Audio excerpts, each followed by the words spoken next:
Hinala ngayon ng ilang mambabatas at obispo ang pananahimik ni Pangulong Noynoy Aquino sa nangyaring madugong dispersal ng mga magsasaka sa Kidapawan City. Tanong din nila, nasaan ang Pangulo nang mangyari ang dispersal? At nakatutok si Lay Alves.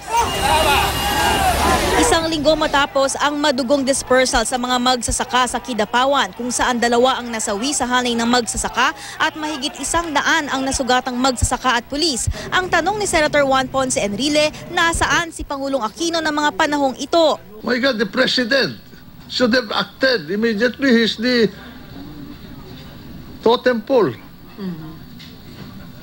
He decides how to disburse the money. I don't think there's anybody who will accuse me if he ordered, open those warehouses and distribute those rice. Ganito rin ang tanong ni Lipa Archbishop Ramon Arguelles kahapon. Isang linggo na raw kasi ang nakaraan, sabi ng Arsobispo, pero ni isang pahayag ng pakikiramay, walang narinig sa Pangulo. Kakulangan sa pag-aasikaso natin sa pagtulong sa mga mahirap na nagpapakain naman sila nagdadala ng pagkain sa ating hapag, ang mga magsasaka. We should care for them.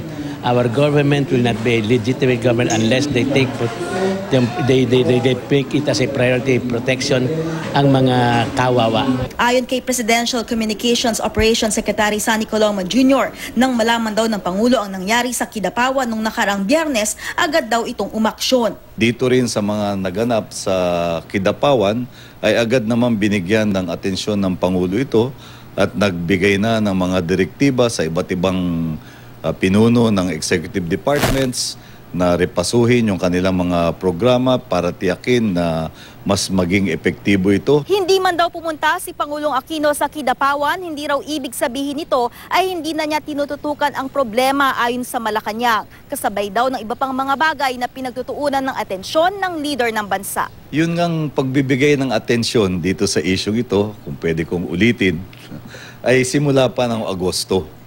Ibig sabihin, mahabang panahon ang iniukol ng pamahalaan para tugunan lahat ng mga usapin tungkol sa El Nino.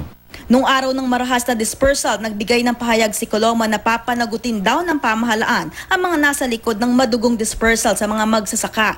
At tiniyak na nag-iimbestiga na rin daw ang PNP. Kung meron daw pagkukulang sa ilang mga lugar, handa raw itong punan ng pamahalaan. Lay Alves, nakatutok, 24 oras.